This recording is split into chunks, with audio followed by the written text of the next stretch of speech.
I'm Lauren Roberts. I attend UDC Community College, and my major is early childhood education. My goal is to open up my own home daycare center. Lauren is a work-study student in our office, and in our office we consider students part of our family. One day I overheard Lauren speaking to another student how she had to go to court. So I asked Lauren just for some more information. She was very reluctant to share, and then she finally let me know that she had court for a consumer debt problem. So I said, go over to the law school and see if they have anything over there. So I just started walking, and I saw the office, and I saw the sign outside. And I said, oh God, this is perfect. This is exactly what we need. It was the very next day that I had to go to court, and I found Tzedek DC. Tzedek DC is the first legal services organization ever organized by the Greater Washington Jewish community, and it's the first ever legal services organization with a focus on safeguarding the rights of low-income DC residents dealing with debt-related crises. Right now, 90% of low-income residents in DC experiencing debt-related problems never seek help. Through our three strategies, community outreach, policy reform, and direct legal services representing low-income DC residents, we think long-term we can make access to legal help the norm rather than the exception for folks dealing with debt. Unfortunately, in the United States of America, even in 2017, access to justice is a privilege for people who can afford lawyers. Particularly when it comes to debt collection, the scales of justice are tipped immensely in favor of the debt collectors. When you walk into court, you'll have the people that are there being sued by these companies, these creditors. It's this moment where you see them walk in and they're essentially by themselves and not really sure what to do. And Tzedek kind of like, they're like beacons in darkness, you know? It's like you see them and you realize that these are people that can help you. I first met the Amaya family, Pedro and his wife Maria, when Pedro's case was referred to me by the DC Bar Pro Bono Center. Y le digo yo, el papito vino una carta, que en esa carta ya la licencia ya estaba.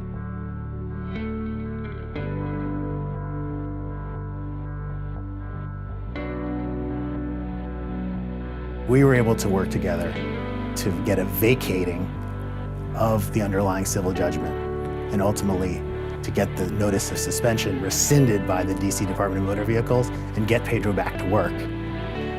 Yo no puedo explicar cómo me sentía, pero lo cierto es de que aquí el señor Ariel fue el que y Dios hicieron el milagro que le regresaran pues la paja a este hogar.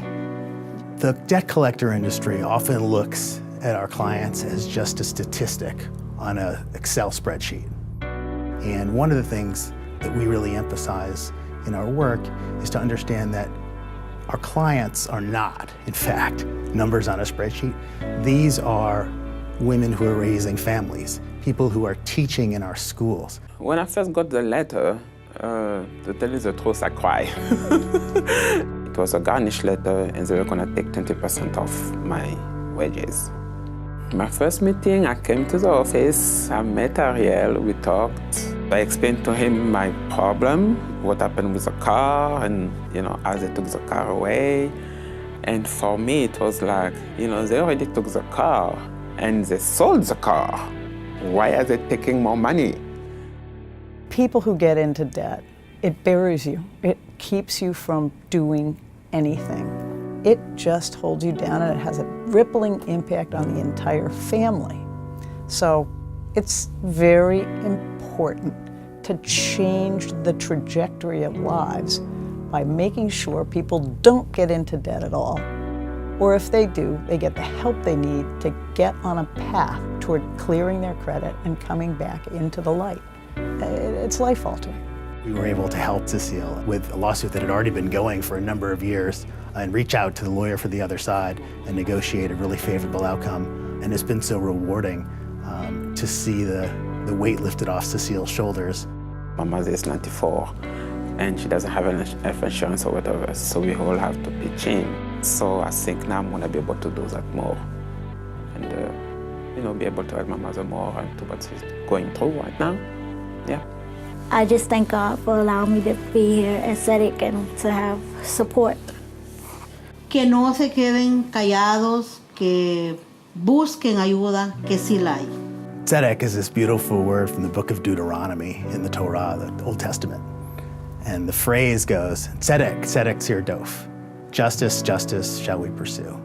So we've been inspired by that phrase to bring justice to DC. Tzedek DC comes along specifically in relation to an area of tremendous need about debt collection, and not only helping people one by one, but also finding the ways in which laws need to be changed so that people are not victimized in the same way going forward. Tzedek DC's success has been possible because of an idea that generated support from the greater Washington philanthropic community, from the Jewish community, from the broader legal community, and because of great leadership like our board chair, Irv Nathan, as well as people like Peter Edelman, Shelley Broderick, and partnerships with the Jewish Community Relations Council, the JCRC, as well as places like the United Planning Organization, the National Hispanic Bar Association, and a broad array of community support that we are so grateful for. What we need is Tzedek USA, Tzedek World. But he's brought it to DC, and it is a wonderful thing.